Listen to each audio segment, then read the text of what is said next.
우리에게 주시는 하나님의 말씀을 받겠습니다. 오늘 은혜 받으실 하나님의 말씀은 마태복음 5장 20절 말씀입니다. 내가 너희에게 이르노니 너희 의가 서기관과 바리새인보다 더 낫지 못하면 결코 천국에 들어가지 못하리라. 아멘. 이 시간 담임 목사님 나오셔서 서기관과 바리새인보다 더 나은 의란 제목으로 귀한 말씀 전하실 때 큰 은혜 받으시기를 바랍니다. 먼저 우리 시온 성가대에 참 고맙다는 말씀을 전하고 싶습니다. 찬양을 듣는 내내 제 마음속으로 아버지 두려워하지 않겠습니다. 저는 아버지 아들입니다. 이런 고백을 여러 번 했습니다. 이렇게 귀한 찬양 은혜를 끼쳐주셨는데 우리 지휘자와 반주자 또 오케스트라 모든 성가 대원을 위해서 다시 한번 아낌없는 큰 박수 해드리겠습니다.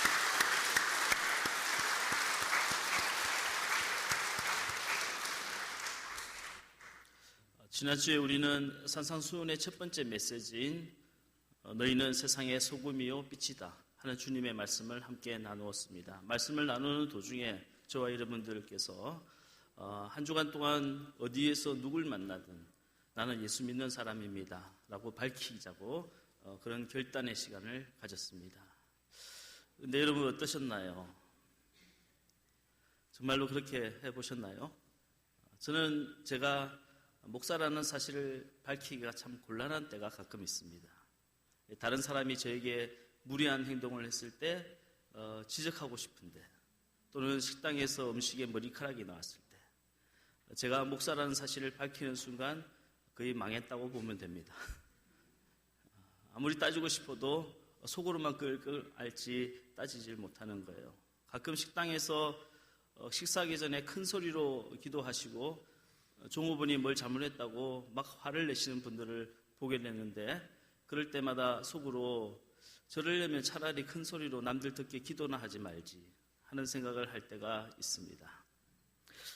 나는 예수 믿는 사람이다 라고 밝힌 이상 우리는 우리의 말과 행동이 세상의 빛과 소금이 되어야 하는 것입니다. 오늘은 산상수훈의 두 번째 메시지인 서기관과 바리새인의 의보다 더 낫지 아니하면 결단코 천국에 들어갈 수 없느니라 하는 주님의 말씀을 가지고 함께 은혜를 나누고자 합니다. 마크 포스트 감독이 만든 연을 쫓는 아이라고 하는 영화가 있습니다. 이 영화는 아프가니스탄의 그 왜곡된 역사를 배경으로 한 성장소설을 영화로 만든 것인데요. 1979년 구소련이 아프가니스탄을 침공했을 때 몰락한 한 부잣집의 아들인 아미르와 또 그의 친구는 그 집의 하인의 아들이었어요. 핫산이라고 하는 두 아이의 그 우정과 사랑 그리고 배신과 용서를 다루고 있는 아주 훌륭한 작품입니다. 근데 저는 이 작품 중에 가장 기억에 남는 장면이 이 아들과 아버지의 대화하는 장면이에요.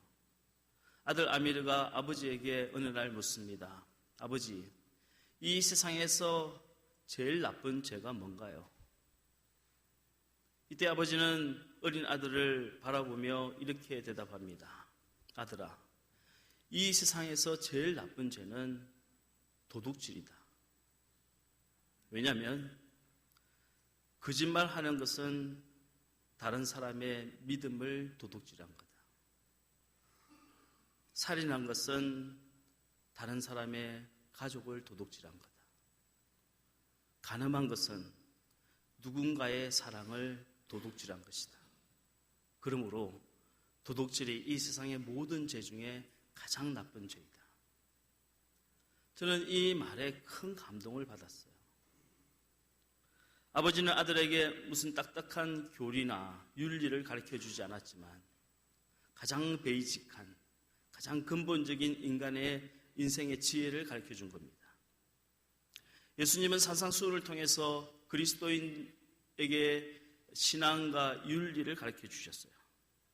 이 가르침 중에 가장 베이직하고 가장 근본적인 가르침이 뭐냐라고 물으신다면 저는 오늘 본문의 말씀이라고 말씀드리고 싶습니다.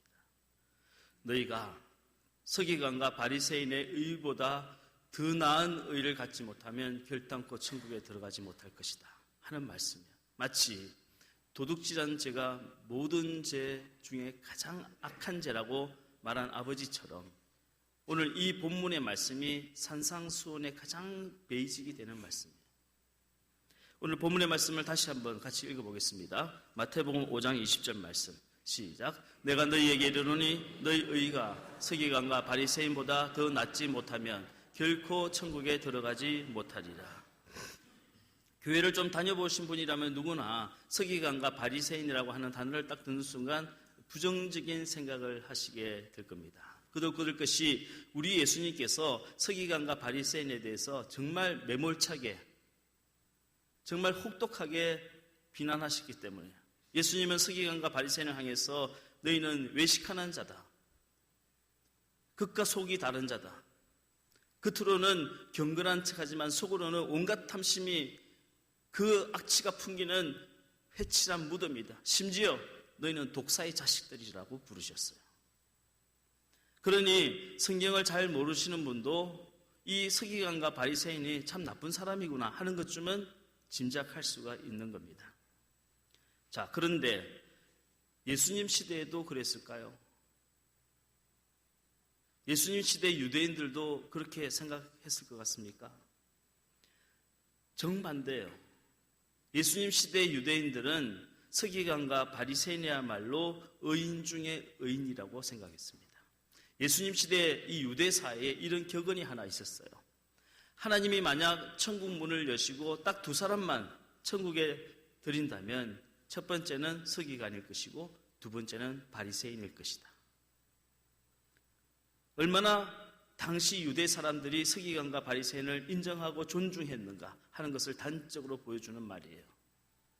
그러니 당시 예수님께서 이 서기관과 바리새인을 비판하시고 그들보다 더 나은 의가 아니면 결단코 천국에 들어가지 못할 것이다 하는 말씀을 전했을 때 유대인들이 얼마나 당혹스러웠을까, 얼마나 그들이 충격을 받고 예수님께 반감을 느꼈을까 하는 것을 우리가 짐작해 볼 수 있는 겁니다.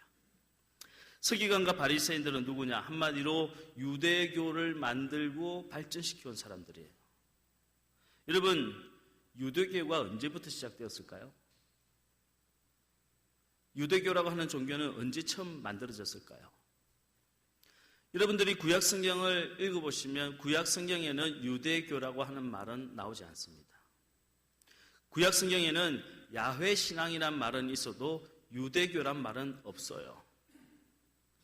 야훼 신앙이란 여호와 하나님께서 아브라함에게 약속하셨던 그 구원과 축복을 애굽에서 종살이하던 히브리 노예들을 해방시킴으로써 성취하셨다는 것을 믿는 종교를 말합니다. 그렇기 때문에 야훼 신앙이란 압제당한 자에게 해방을 주시고 가난한 자를 부하게 하시며 병든 자를 낫게 하시고 죄인들을 구원하시는 여호와 하나님을 믿는 신앙을 말하는 거예요. 하지만 유대교라고 하는 것은 철저히 배타적인 민족주의 이념이에요. 하나님은 유대인들만 사랑하시고 구원하시고 하나님은 예루살렘에만 계시는 분이고 유대인들은 모세의 율법을 1.1획도 틀리지 않고 철저하게 지킴으로써 구원을 받는 것이고 그들이 생각하는 구원은 천국 가는 것이 아니에요. 그들이 생각하는 구원은 유대 땅에서 모든 외세를 다 몰아내고 완전한 자주 독립국가를 만드는 겁니다. 그래서 유대교라고 하는 것은 종교라기보다는 민족주의에 기반한 정치 이념이라고 부르는 거예요. 유대교라고 하는 단어가 처음 등장하는 곳이 어디일까요? 마카비서입니다. 이 마카비서는 우리가 보는 성경에는 없어요. 대신에 천주교 성당을 다니시는 분들이 보는 공동번역이라 하는 성경에는 있는 겁니다. 구약성경 마지막 말라기서와 신약성경 처음에 마태복음 사이에 있는 것이 이 마카비서예요. 우리는 하지만 그것을 외경이라고 부르며 성경의 권위를 인정하지 않습니다. 여러분, 우리가 다 아는 것처럼 구약은 말라기로 끝나고 그리고 신약성경 마태복음으로 시작하죠. 이 말라기와 마태복음 사이에 400년 기간을 우리는 신구약 중간기라고 부릅니다. 그러면 이 신구약 중간기에 어떤 사건이 있었을까요? 그리스의 셀루쿠스 왕조가 유대 땅을 지배했어요. 셀루크스 왕조의 안티쿠스 4세가 이집트 원정을 하다가 실패했어요. 그 분풀이로 유대 땅에 쳐들어와서 나흘 만에 유대인 8만 명을 학살했습니다. 분풀이로. 그리고 예루살렘 성전을 장악하고 그 성전을 모독하기 위해서 제우스 신상을 세웠어요. 그리고 그 앞에 제물을 바치도록 하고 예루살렘 성전에 돼지 피를 뿌렸습니다.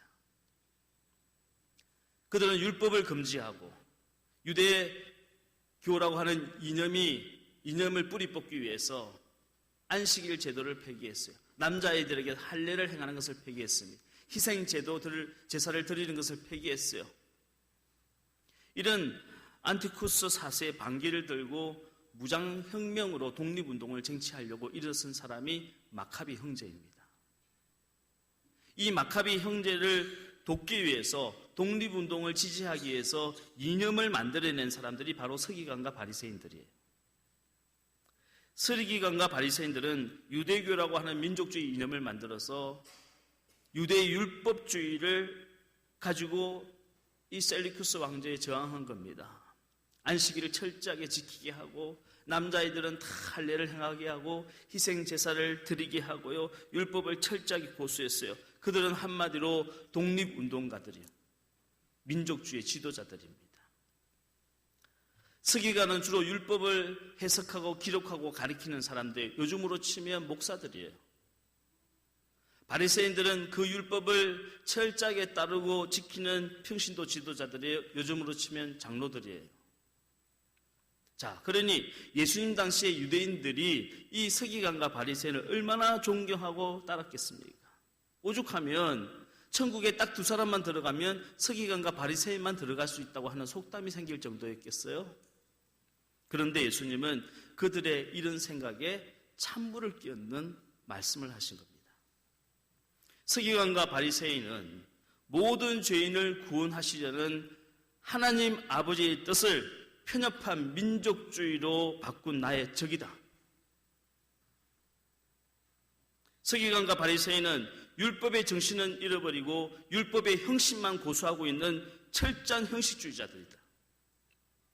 서기관과 바리새인들은 자신은 어려운 척하면서 다른 사람들은 다 죄인으로 몰아가는 양의 탈을 쓴 늑대들이며 겉으로는 경건한 척하지만 속에는 온갖 죄악이 들끓고 있고 부패한 냄새가 나고 있는 회칠한 무덤이다.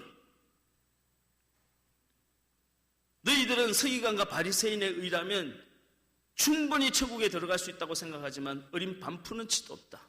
그들의 의로는 절대로 천국에 들어갈 수 없다. 예수님의 이 말씀을 들은 유대인들이 얼마나 충격을 받고 당황했겠습니까? 아니, 우리 중에 서기관과 바리새인이 천국에 못 들어간다면 우리 중에 도대체 누가 천국에 들어갈 수 있단 말이냐? 요즘으로 치면 목사님, 장로님이 천국에 못 들어가면 우리 교회들 중에 도대체 누가 천국 간단 말이에요?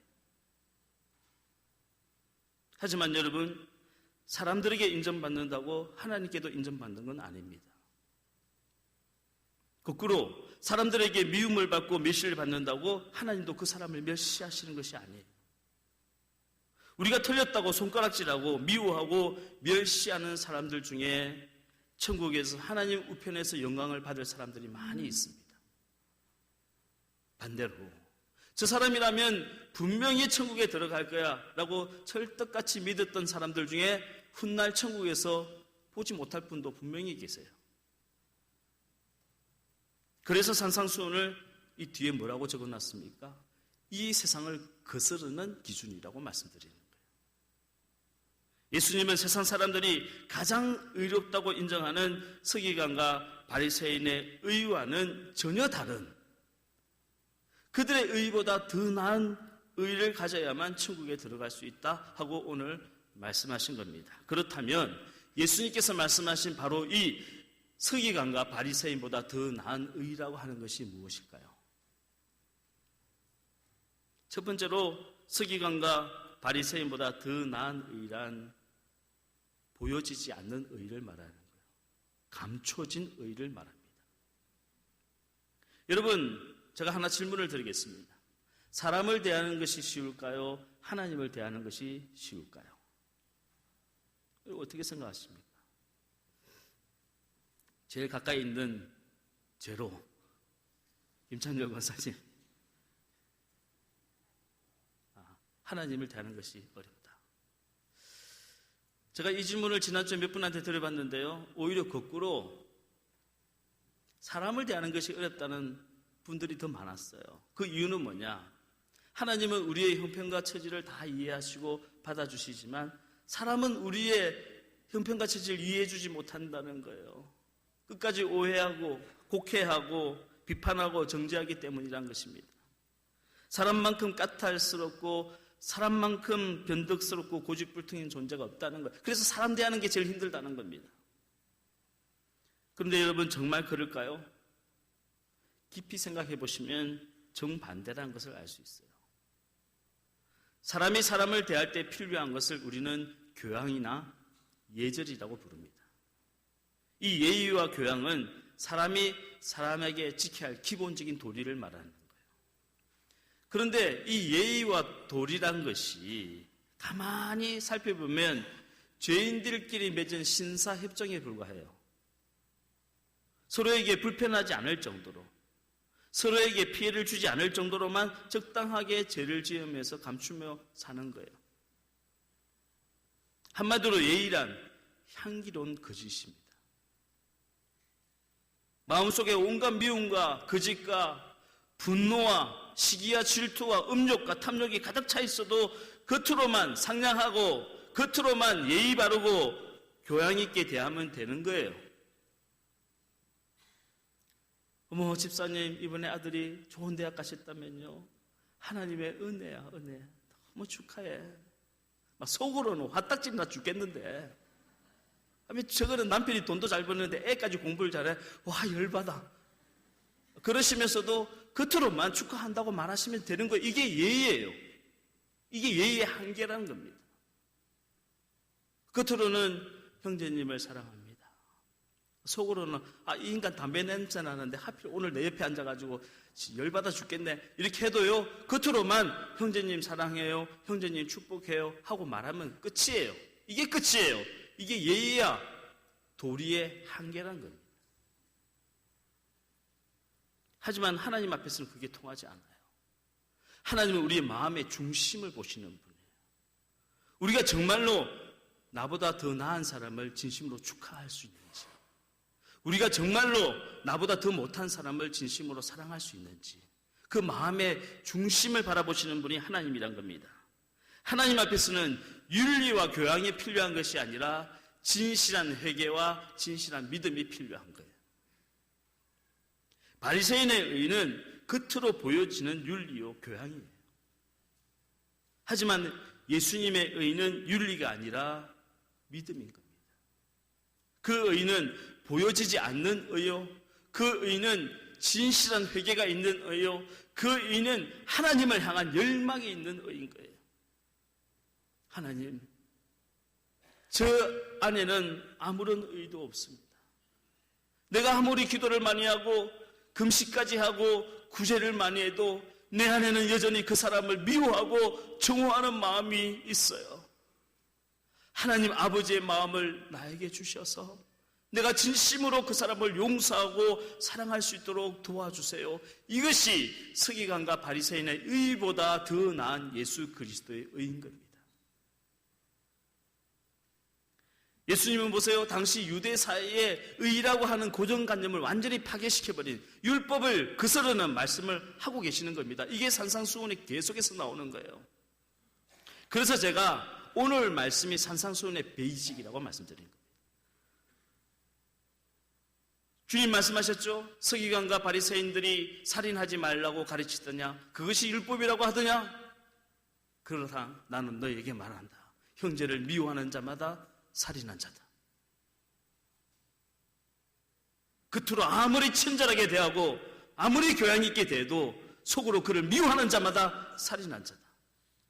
마태복음 5장 21절로 22절 말씀을 읽겠습니다. 시작. 옛사람에게 말한 바 살인하지 말라. 누구든지 살인하면 심판을 받게 되리라 하였다는 것을 너희가 들었으나 나는 너희에게 이르노니 형제에게 노하는 자마다 심판을 받게 되고 형제를 대하여 나가라 하는 자는 공에 잡혀가게 되고 미련한 놈이라 하는 자는 지옥불에 들어가게 되리라.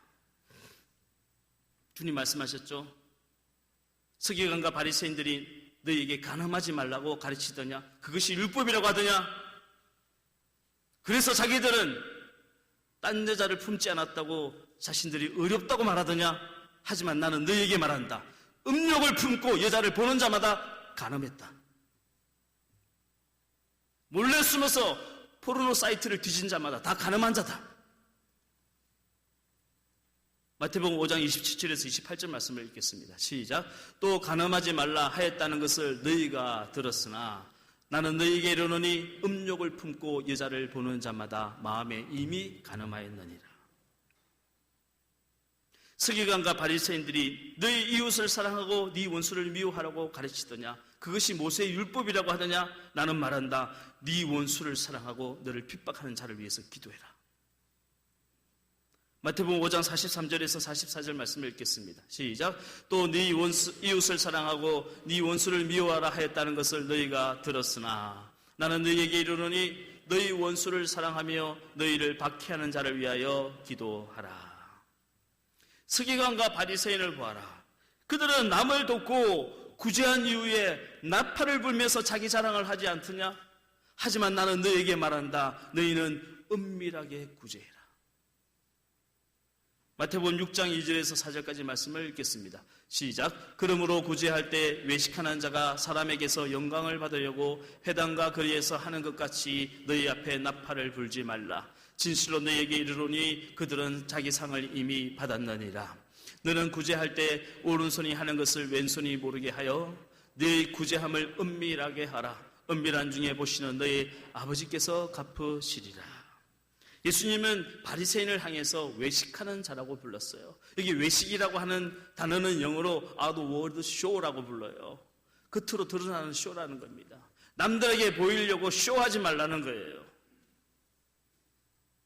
사람들은 의인이라고 칭찬해 줄지 모르겠지만 하나님 보실 때 죄인이란 겁니다. 바리새인들을 봐라. 사람들 보는 데서 큰 소리로 두 손을 들고 기도하지 않더냐? 하지만 나는 너에게 말하노라. 너희는 골방에 들어가 문을 잠그고 은밀한 중에 계신 하나님께 아뢰라. 마태복음 6장 5절에서 6절까지 말씀을 읽겠습니다. 시작. 또 너희는 기도할 때 외식하는 자와 같이 하지 말라. 그들은 사람에게 보이려고 회당과 큰 거리 어귀에 서서 기도하기를 좋아하느니라. 내가 진실로 너희에게 이르노니 그들은 자기 상을 이미 받았느니라. 너는 기도할 때 네 골방에 들어가 문을 닫고 은밀한 중에 계신 내 아버지께 기도하라. 은밀한 중에 보시는 네 아버지께서 갚으시리라. 서기관과 바리새인의 의란 사람들에게 보여주기 위한 의예요. 여러분, 남들 앞에서 잘 믿는 척하는 것은 쉬워요. 사람들 앞에서 기도 유창하게 하는 건요, 조금만 연습하면 할 수 있어요. 남들 앞에서 경건한 척, 믿음 좋은 척, 거룩한 척 할 수 있어요. 하지만 남들이 보지 않을 때, 아무도 없을 때 여전히 믿음하고 여전히 엎드려 기도하는 거 어려워요. 말로는 사랑한다는 말 하기 쉽지만 진심으로 사랑하기가 쉽지 않아요. 어려운 거예요. 말로는 다른 사람을 축복하고 축하한다고 말하지만 진심으로 다른 사람의 성공을 축하해 주기라는 것은 어려운 일이에요. 남들이 알아주지 않고 칭찬해 주지 않는 봉사를 평생 동안 하는 것은 어려운 일이에요. 아무도 보는 일이 없을 때 여전히 그리스도인으로 살고 남들이 보지 않는데 여전히 목사처럼 행동하는 것, 여전히 장로처럼 행동하는 것, 여전히 권사님처럼 행동하는 것 어려워요. 남들 앞에서는 잘 믿어도 나 혼자 있을 때 잘 믿는다는 것은 어려운 일이에요. 서기관과 바리새인의 의보다 더 나은 의를 가지는 것은 어려운 일이에요. 그런데 하나님께서는 너희가 서기관과 바리새인보다 더 나은 의를 갖지 못하면 결단코 천국에 들어가지 못할 것이다 하고 말씀하고 계시는 겁니다. 전에 목회자 수련회를 갔다가 이제 호텔에서 밤에 2분씩 짝을 지어서 자게 되었는데요. 마침 제가 아주 존경하는 선배 목사님과 함께 한 방을 쓰게 되었어요. 이 목사님은 목회도 아주 잘하시지만 교인들에게 그렇게 인자하다고 소문이 난 정말 훌륭한 목사님이에요. 밤에 이런저런 두른두른 목회 이야기를 하다가 잠이 들었는데 제가 새벽 한 3시쯤 깜짝 놀라서 잠을 깼어요. 옆에 계신 목사님이 갑자기 막 이를 갈면서 입에 담을 수 없는 욕을 막 하시는 거예요. 충격을 받았어요. 일어나서 보는데요, 마치 고문을 당하는 사람처럼 얼굴이 일그러지면서 막 이렇게 입에 담을 수 없는 욕을 막 퍼붓고 계신 거예요. 제가 놀라기도 하고 안타깝기도 했지만 사실은 너무 설글펐어요. 목사이기 때문에 언제나 참아야 되고, 목사이기 때문에 언제나 져야 되고, 목사이기 때문에 누구에게나 인자해야 되고 무조건 참아야 하는데 꿈속에서는 참지를 못하는구나 하는 생각을 하니 가슴이 먹먹해지고 안타깝고 불쌍한 마음이 드는 거예요. 여러분, 진짜로 사랑하면요, 꿈속에서도 그리워하게 돼요. 아마 여러분들 어릴 적에 경험이 한두 번 있을 겁니다. 부모님이 돌아가시거나 이렇게 길을 잃어버리고 어머니와 헤어진 꿈을 꾸신 적이 있나요? 저는 아주 어릴 적에 저희 어머님이 돌아가신 꿈을 꾸고 얼마나 울었는지 아침에 일어나 보니까요, 베개가 흥건하게 다 젖어 있었어요. 여러분, 정말 사랑하면요, 꿈에서도 그리워해요. 그 사람을 찾아다니고 만나지 못하면 우는 거예요. 여러분, 정말 은혜를 받고 예수님 사랑하면요, 꿈에서 예수님 보고 울어요. 주님의 그 거룩한 손과 발의 못자국을 보며 울게 돼요. 주님, 그것이 저 때문인가요? 나 같은 죄인 때문에 주님의 그 거룩한 손과 발에 이렇게 상처를 입으셨나요? 여러분, 정말 예수님 사랑하면요, 꿈에 예수님 나오고 그 예수님 보면요, 자다가도 울어요. 그게 진짜 믿음인 거예요. 평생 교회를 왔다 갔다 하면서도 꿈에 예수님은 한 번도 나온 적도 없고, 평소에 늘 착한 척하고 살아야 되니까 꿈속에서 짓고 싶은 죄 다 짓고,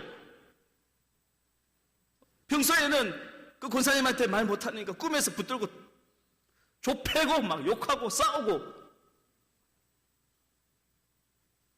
이런 분들 회개하시길 주의 이름 축복합니다.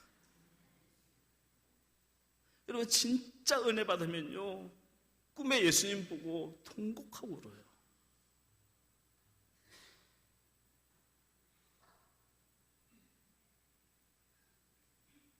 혹시 여러분, 설마 그런 분은 없겠지만 꿈에서 저를 보고 욕하고 좁히신 분들은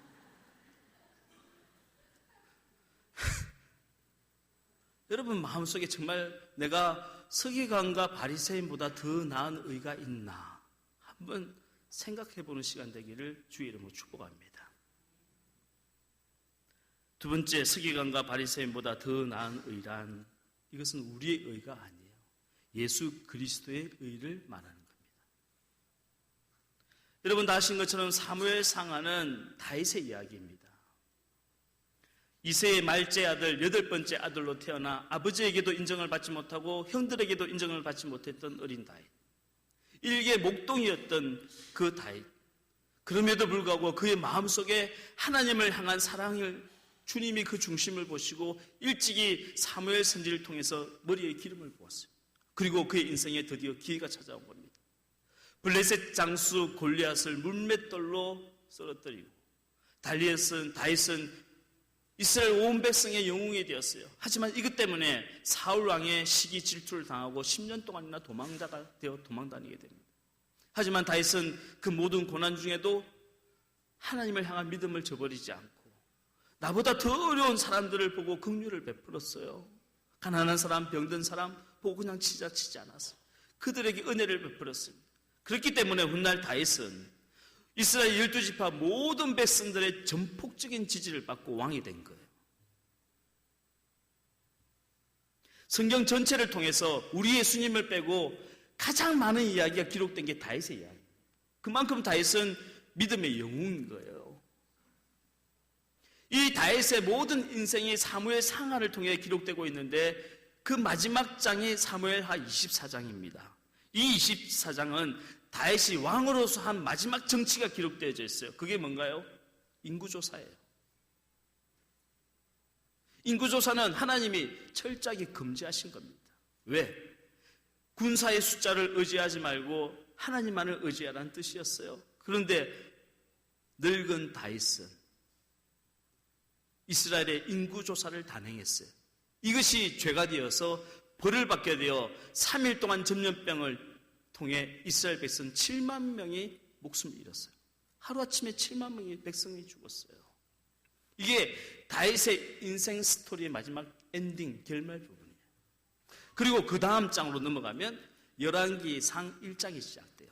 열왕기상 1장은 여러분 아시는 것처럼 다윗이 나이 들어 죽고 그의 아들 솔로몬이 왕이 되는 이야기예요. 여기에는 이제 왕으로서가 아니라 인간 다윗의 마지막 모습이 기록되어 있는데 그 모습이 뭐냐? 우리 한번 보겠습니다. 열왕기상 1장 1절로 4절 말씀. 시작. 다윗 왕이 나이가 많아 늙으니 이불을 덮어도 따뜻하지 아니한지라. 그의 시중들이 왕께 아뢰되 우리 주 왕을 위하여 젊은 처녀 하나를 구하여 그로 왕을 받들어 모시게 하고 왕의 품에 누워 우리 주 왕으로 따뜻하시게 하리이다 하고 이스라엘 사방 영토 내에 아리따운 처녀를 구하던 중 수넴 여자 아비삭을 얻어 왕께 데려왔으니 이 처녀는 심히 아름다워 그가 왕을 받들어 시중 들었으나 왕이 잠자리는 같이 하지 아니하였더라. 늙은 남자가 젊은 여자를 함께 지내면서 그 젊은 기운을 받는 것을 영어로 슈나미티즘이라고 부릅니다. 이 슈나미티즘이라고 하는 단어의 어원이 열왕기상 1장에 기록되어 있는 거예요. 늙은 다윗이 기력이 없어지니까 기력을 보충하기 위해서 이스라엘 전역에서 가장 젊고 아리따운 여인을 얻었는데 마침 수넴 여인이었어요. 이 수넴 여인이라고 하는 데서 슈나미티즘이라고 하는 단어가 나온 거예요. 우리 단어로 찾아보면 사전에 회춘이라고 적혀있어요. 회춘. 이 여인이 다윗의 시중 들었지만 잠자리는 같이 하지 않았다는 것은 무슨 말이냐? 안고만 잤다는 이야기예요.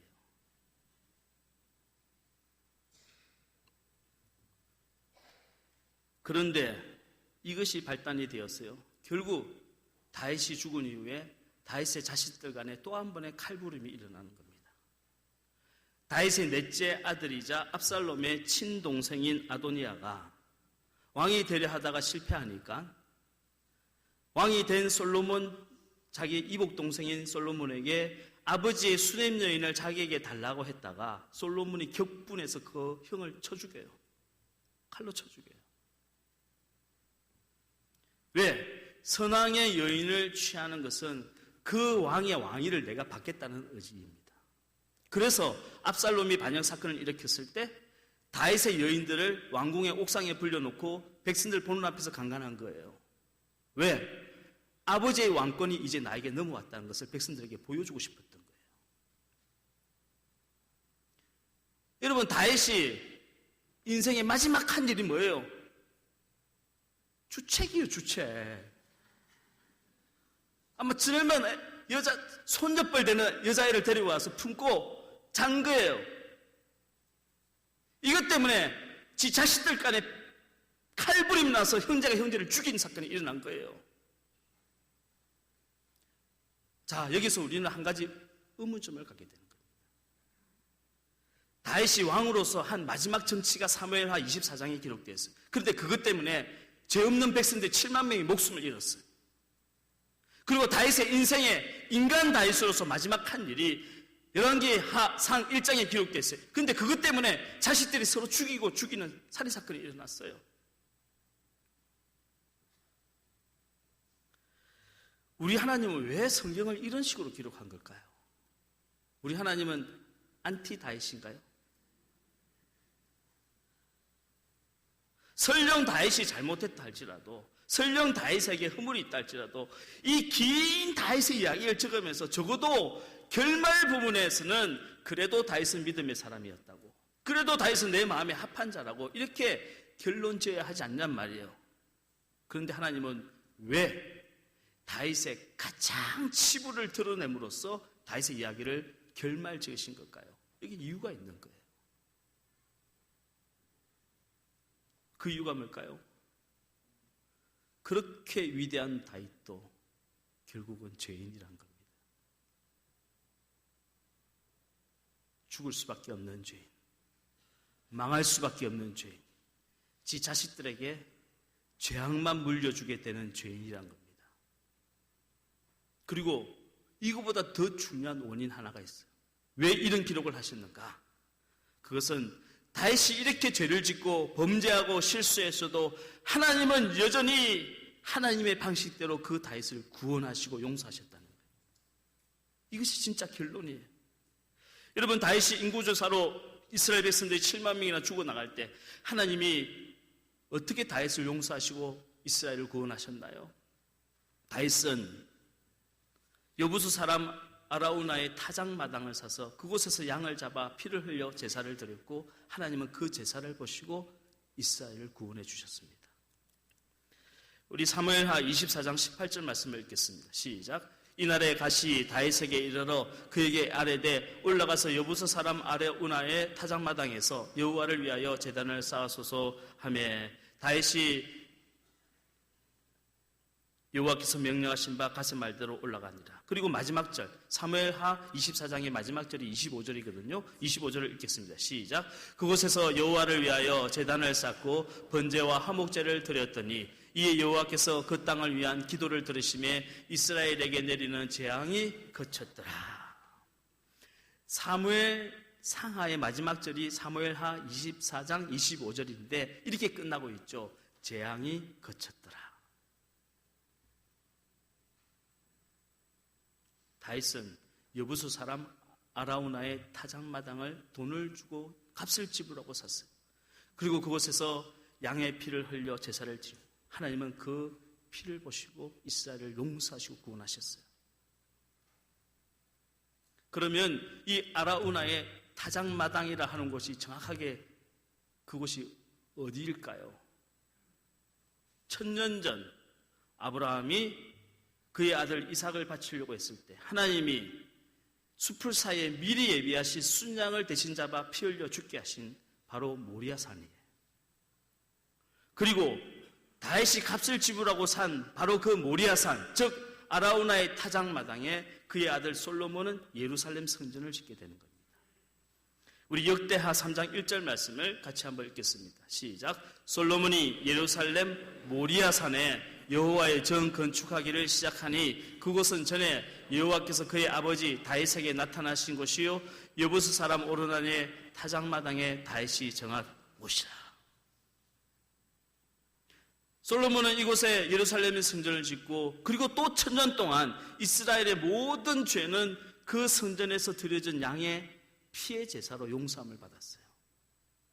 그리고 또 1000년이 흘러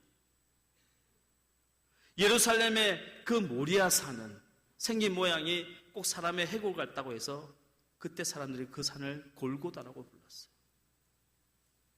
그 골고다 언덕 위에서 예수 그리스도께서 십자가에 피 흘려 죽으시고 그 죄로 말미암아 온 인류의 모든 죄가 흰눈보다 희게 씻겨지고 우리의 모든 죄가 용서되었습니다.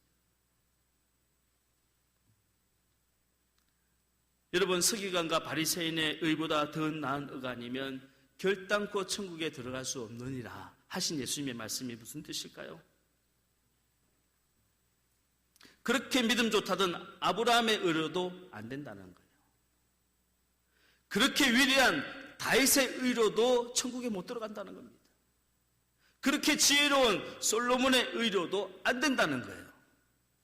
오직 모리아산에서 하나님이 미리 예비하신 순양의 피를 통해서만 다윗이 값을 지불하고 산 여부수 사람 아리오나의 타작마당에서 피 흘려 죽은 양의 피를 통해서만, 솔로몬이 성전을 짓고 그곳에서 1000년 동안 이스라엘 백성을 위해서 속죄의 제사를 드린 그 양의 피를 통해서만, 그리고 1000년 후에 그곳에서 십자가에 피 흘려 죽으신 어린 양 되신 예수 그리스도의 보혈의 피를 통해서만 구원받고 천국 간다는 겁니다. 여러분, 우리의 의로는 천국 못 들어가요. 제 아무리 큰 소리로 기도하고 금식을 하고 구제를 하고 봉사를 많이 하고 선행을 많이 해도 우리의 의로는 천국 어린 반푼어치도 없어요. 우리를 위하여 대신 죽으신 어린 양 대신 예수 그리스도의 십자가 피 공로를 의지하는 믿음만으로 구원을 받는 줄로 믿으시길 주의 이름으로 축복합니다. 2000년 전 서기관과 바리새인들은 유대인들 앞에서 자신의 의를 자랑했어요. 나는 우리 민족이 압제를 받을 때 이렇게 우리 민족의 기상을 세우고 저 제국주의 제항했어. 우리는 독립투사들의 후예들이야. 우리가 이 민족을 구원할 거야. 봐, 나는 모세의 율법을 다 지켰어. 안식일을 철저하게 지켜. 우리 아이들은 다 할례를 하겠어. 나는 금식해. 나는 율법을 따라. 자신의 의를 자랑했어요. 하지만 예수님께서는 너희의 의를 자랑하지 말라고 그랬어요. 왜? 그 의로는 천국에 못 가기 때문에. 그 의로는 구원을 받지 못하기 때문에. 오직 예수 그리스도의 의를 의지하는 자마다 그 의를 통하여 하나님 앞에 의롭다 인정을 받게 되는 것입니다. 여러분, 산상수훈의 말씀을 나누고 그냥 한 말씀 듣고 그냥 집으로 돌아가는 것이 아니라 한 주간 동안 한번 이렇게 살아보자 하고 우리 결단했으면 좋겠어요. 이번 주에 우리가 믿음으로 결단하는 의미로 옆에 분들에게 한번 이렇게 인사했으면 좋겠습니다. 여러분 잘 따라 하시길 바랍니다. 우리 옆에 분들에게 인사하겠습니다. 아무도 안 볼 때 더 잘 믿읍시다. 시작. 아무도 안 볼 때 더 잘 믿읍시다. 누가 볼 때 말고 아무도 안 볼 때 더 잘 믿죠. 일주일 동안 한번 그렇게 살아보는 겁니다. 또 한 가지만 더 결단하며 옆에 분들에게 인사하겠습니다. 자랑하고 싶을 때 예수님만 자랑합시다. 시작. 자랑하고 싶을 때 예수님만 자랑합시다. 여러분, 이번 1주간 동안요, 막 자랑하고 싶어 죽을 때, 그럴 때 입 딱 닫고 예수님만 자랑하시죠. 우리 아들 100점 받은 거 자랑하고 싶어 죽을 때 절대 그 이야기 하시면 안 돼요. 예수님만 자랑하시는. 남편이 세상에 난생 처음으로 명품 가방을 사와도 속회할 때 절대 자랑하면 안 돼요. 그러니까 예수님만 자랑하는 거예요. 내가 교회에 이만큼 헌신하고 이만큼 봉사하고 선교한 거 자랑하면 안 돼요. 예수님만 자랑해보는 거예요. 여러분, 일주일 동안 이것만 해도요, 우리는 좋은 그리스도인 되는 거예요. 우리 찬양으로 주님 앞에 영광 올리겠습니다. 주께 가오니 함께 찬양하겠습니다.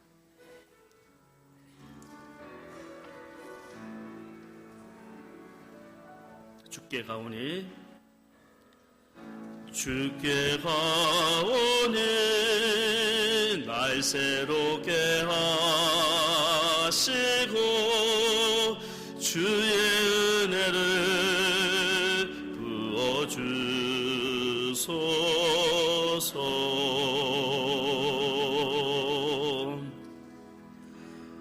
내 안에 발견한 나의 연약함 모두 벗어지리라. 주의 사랑으로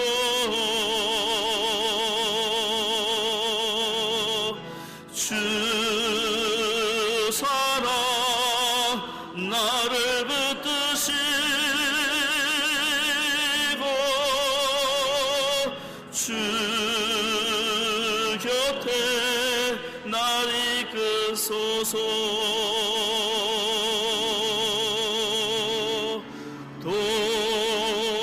독수리 날개쳐 올라가듯 나 주님과 함께 사랑 안에